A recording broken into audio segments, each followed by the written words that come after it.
देव ऋषि नारद जी की बहन का नाम था ऋषिका। क्या नाम था? जम के बोलो जरा। ऋषिका। देव ऋषि नारद जी की एक बहन जिसका नाम था ऋषिका, और ऋषिका के पुत्र थे पर्वत मुनि। देवलोक में दो ऋषि देव ऋषि कहलाए हैं, दो मुनि देव मुनि कहलाए। एक देव ऋषि नारद और दूसरे देव ऋषि पर्वत मुनि। ये दो हैं।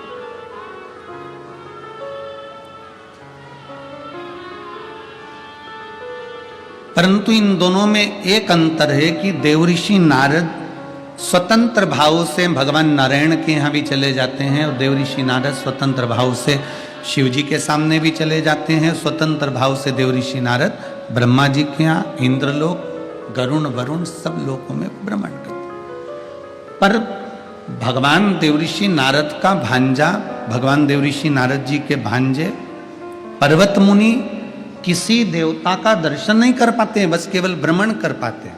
देवलोक में भ्रमण करते हैं, देवताओं का गुणगान करते हैं, ब्रह्मा जी का गुणगान करते हैं।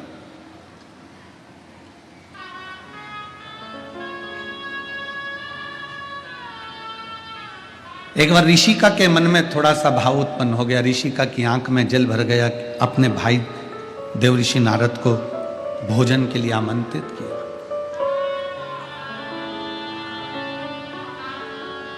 ये बहनों का बड़ा आत्मीय प्रेम होता है जो भाइयों को भोजन के लिए आमंत्रित करती है।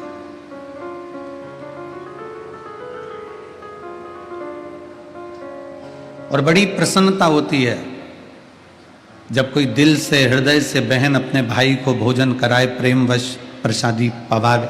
उससे बढ़कर कोई सुकून नहीं है। और फिर निवेदन करूंगा इस पवित्र व्यासपीठ के माध्यम से, काशी की इस पवित्र भूमि से, बहन भाई का संबंध धन और दौलत का नहीं होना चाहिए। बहन भाई का संबंध केवल प्रेम का होना चाहिए। बहन अपने भाई से रक्षाबंधन पर कुछ लेने की आशा ना रखे, और भाई अपनी बहन को रक्षाबंधन पर यह विचार कर कर ना जाए कि मैं कम दूंगा। ये विचार कर कर जाना कि मेरे को भगवान ने अगर दिया है तो मैं मेरी बहन के दरवाजे पर खूब लुटा कर आऊंगा, जिससे मेरा बाबा देगा। बहन बेटी को देने से, गौ माता को देने से, संत ब्राह्मण को देने से और भगवान शंकर को देने से कभी नहीं घटता, वो बढ़ता ही चले जाता। बहन बेटी को देने से कभी नहीं घटेगा। तुम्हारे घर में बहन बेटी आई है, आप उसको कुछ दे रहे हो, ये विचार ना करिए कि कुछ घटने वाला है, बढ़ेगा।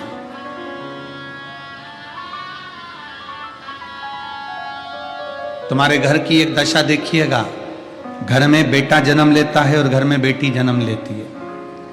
घर में बेटा जन्म लेता है तो तुम्हारी स्थिति इतनी नहीं सुधर सकती, पर घर में अगर बेटी ने जन्म ले लिया तो बाप की स्थिति सुधरना प्रारंभ हो जाती है, बाप आगे बढ़ना प्रारंभ हो जाता है। बहन बेटी को देने से कभी नहीं घटा। गौ माता को देने से, गाय की एक रोटी निकालने से, गौ माता के लिए कुछ देने से कभी नहीं घटा। हाँ, ये जरूर है कि आज के जमाने में जो गाय माता की रोटी बनती थी वो गौ माता के मुख तक नहीं पहुंच पाती।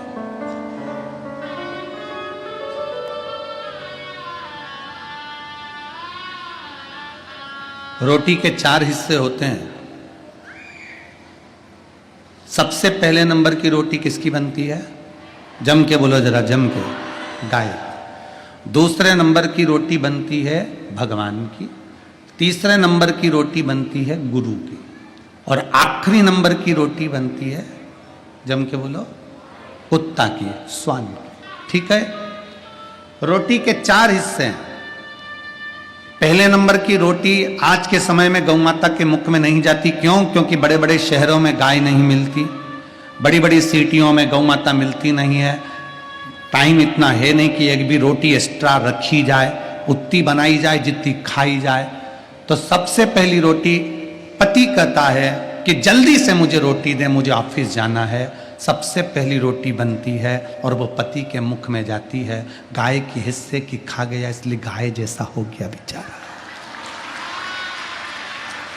गाय जैसा एकदम गौ माता। पत्नी ने कहा यहां बैठ जाओ, हाओ। पत्नी बोली ऐसा कर लो, हाओ। पत्नी बोली वैसा कर लो, हाओ। गाय जैसा हो गया, क्योंकि गाय के हिस्से की खा गया।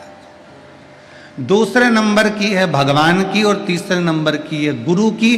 बच्चे ने कहा मम्मी टिफिन दे, मेरे को स्कूल जाना है। माँ ने जो दूसरी तीसरी रोटी थी गुरु के हिस्से वाली, वो टिफिन में रख दी। इतना इतना सा बच्चा ने वो गुरु के हिस्से की रोटी खा ली, जितना तो घर का बुढ़ा नहीं बोले, औलाद इतनी बोले गुरु जैसा ज्ञान देती, क्योंकि गुरु के हिस्से की खा गए महाराज, गुरु के हिस्से।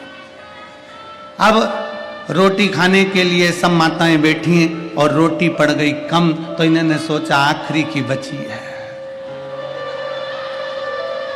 आखिरी डबल से कौन बनाए, तो वो कुत्ता के हिस्से की पड़ी थी और वो कुत्ता के हिस्से की खा गई। तो दो एक साथ कहीं नहीं रह पाती, दे भोग दे भोग दे भोग दे भोग,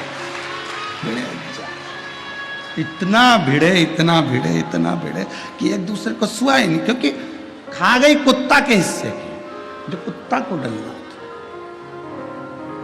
जैसे कुत्ता को देखकर कुत्ता नहीं सुहाता, उसी तरह कुत्ते के हिस्से की रोटी खाने वाला आपस में एक दूसरे को नहीं सुहाता। जितने किचन में होते हैं, रसोई घर में होते हैं, सब एक दूसरे की खा रहे।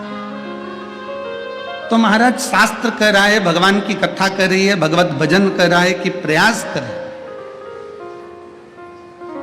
बहन भाई से आस लगा करना बैठे कि यह कुछ देगा, पर भाई का नियम है कि वो बहन को देकर आए, वो बहन के दरवाजे पर जाए देकर आए।